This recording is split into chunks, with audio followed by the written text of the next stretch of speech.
difficult track, and visibility for the losers was going to be pretty tough. And we got our first group with stand-ups on course now. Nice, and we got Chase Hiller in front here, and he's been looking solid all weekend. He's an experienced technical rider that's both good at racing and free riding. We got, it looks like Cole Trotta behind him, and then Owen Fox behind him. So all three of these riders, Chase, Cole, and Owen, really talented racers. Going to be interested to see how they take this here. And actually, as you mentioned earlier, I'm curious to see, maybe a little easier for the street losers to kind of bang that inside line onto the concrete. I'm curious to see if the stand-up riders do that as well.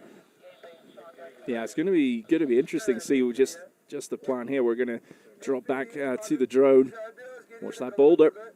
Yeah, so there's Owen there.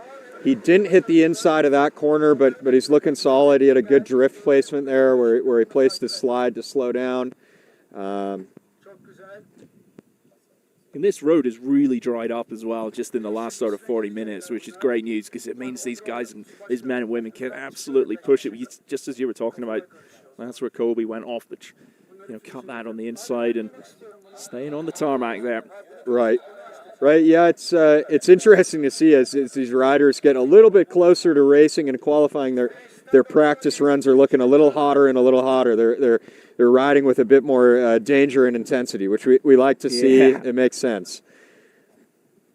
So talk us through the technique on this. I know most of you guys watching, at home or wherever you're watching, are pretty clued up on what we're seeing here. But if you're not, if you're a little like me, coming in new to this sport, what's the technique on these stand-ups when you're coming in with speed into the corner? How do you lose the speed and set the line up? Right, no, yeah, great question. So generally the kind of technique these days, and it differs a little bit rider to rider, but is going to be to tuck, stay in that bent over position, stay as aerodynamic as possible, kind of as late as possible, then break the traction on your wheels, put the board sideways, dump enough speed so that you don't come off the road, but not too much that you lose your speed. You're going to bust that slide at the entrance to the corner, grip back up quickly, hit the apex of the corner, and then exit with as much speed as possible. Now, that being said, there are definitely some riders that use a technique where they foot brake, so completely different than sliding. They're going to drop a foot on the ground,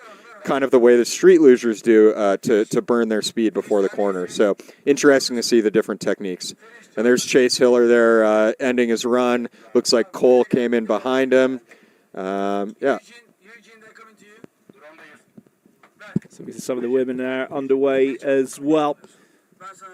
Just looking back up this sort of head-on shot, it doesn't quite give you the indication of the speed. I think the speed's like 60 kilometers an hour in parts of this track, and I think if it was completely resurfaced, man, these speeds would go up even more. It would just give everyone the confidence, but it's been a great job done to get this road in condition in a really short space of time.